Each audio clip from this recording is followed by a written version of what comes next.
नमस्ते। और आप सब ध्यान की पड़ाव पर आगे बढ़ रहे हैं। ध्यान का लक्ष्य सर्वश्रेष्ठ लक्ष्यों में एक लक्ष्य है और परम ध्यान अर्थात ध्यान को ही हम सर्वोच्च शिखर पर पहुंचा देते हैं।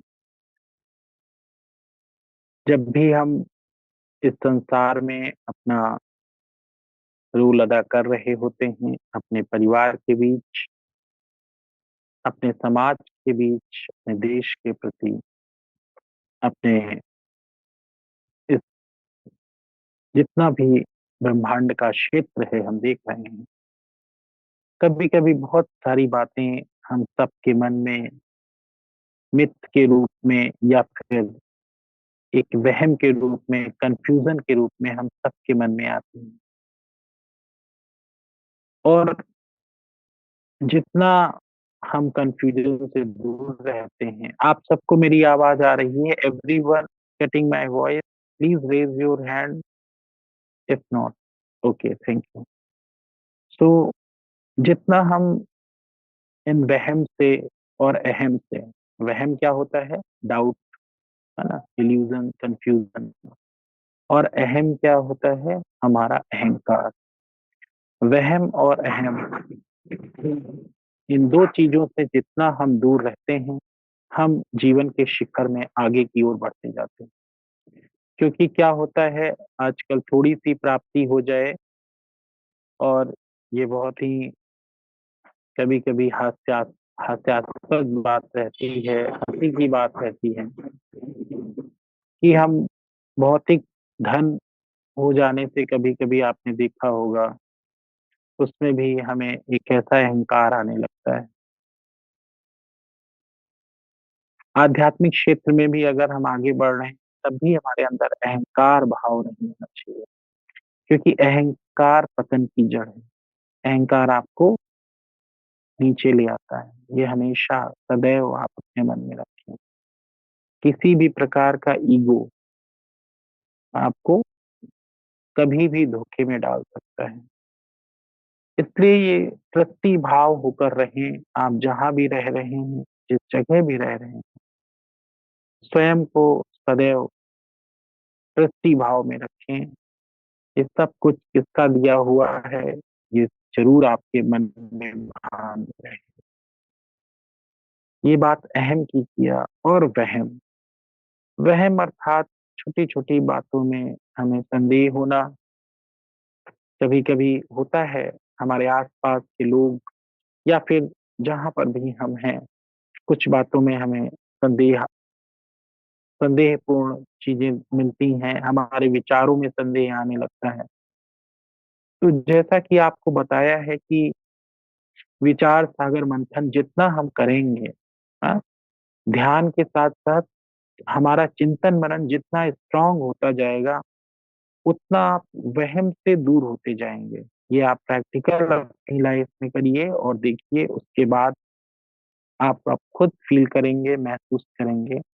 First you have to do practical in your life, right? जितना आप हो सके विचार सागर मंथन करें। कोई बात अगर आपको लगती है ऐसा कि शायद ये गलत हो रही है या फिर ऐसा नहीं, ऐसा हो सकता है, तो मैं आपको एक,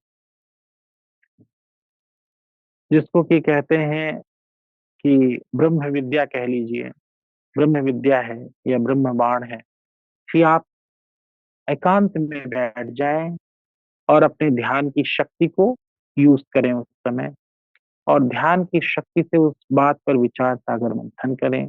और ईमानदारी पूर्वक आप पाएंगे कि जिस बात में आपको बहुत ही वहम हो रहा था, या फिर आप परेशान थे, या फिर आप किसी चीज का सॉल्यूशन ढूंढ रहे थे, आप कुछ मिनटों बाद, क्योंकि आपने ऑलरेडी ध्यान की शक्ति अपनी अर्न कर रखी है, और जब ध्यान की शक्ति से आप उस चीज पर विचार सागर मंथन करेंगे, तब आपको आपके हाथ में ही उसका सॉल्यूशन मिल जाएगा।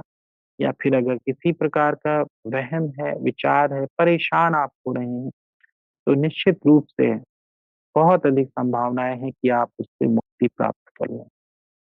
इसीलिए मैं बार बार कहता हूं आप सबसे कि ध्यान की शक्ति को बस आप ईमानदारी पूर्वक बढ़ाते जाएं, है ना। इसमें आपको बहुत कुछ नहीं करना है, बस अपना समय देना है। और ध्यान की शक्ति एक बार आपके पास बढ़ गई, जैसे कि कहते हैं ना अर्निंग, के पहले भी हमने बताया है कि ये एक प्रकार की आपकी कमाई है ना। ध्यान की कमाई, और ये आपके मन मस्तिष्क आध्यात्मिक शरीर सब में ये कमाई जमा होती जाती है, इस ब्रह्मांड में ये कमाई जमा होती जाएगी।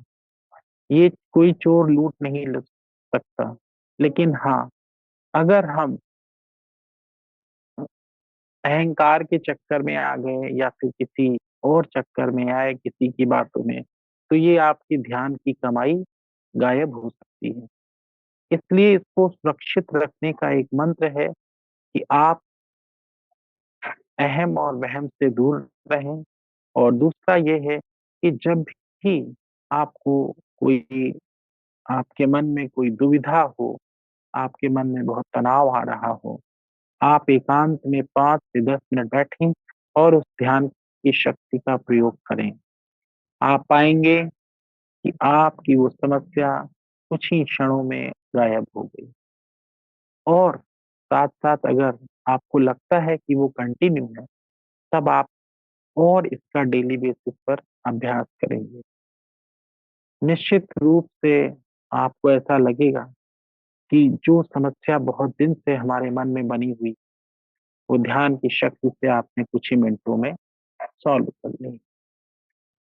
क्योंकि ध्यान एक ऐसा मार्ग है जो बहुत आसान भी नहीं है और बहुत कठिन भी नहीं है। और ध्यान की जो कमाई होती है वो बहुत सूक्ष्म होती है ना। आपके पास जमा होगी और आप जब इसको खर्च करना चाहें तब खर्च कर लेंगे। इसलिए कभी भी ध्यान की कमाई को वेस्ट नहीं करना है ना। जैसे कि कहते हैं ना, जिसके पास जो शक्ति होती है उसको कभी हम गलत के लिए यूज नहीं। गलत गलत काम अर्थात एक तो होता है कि हम अपने भावों से किसी का अहित करने के लिए प्रयोग करें।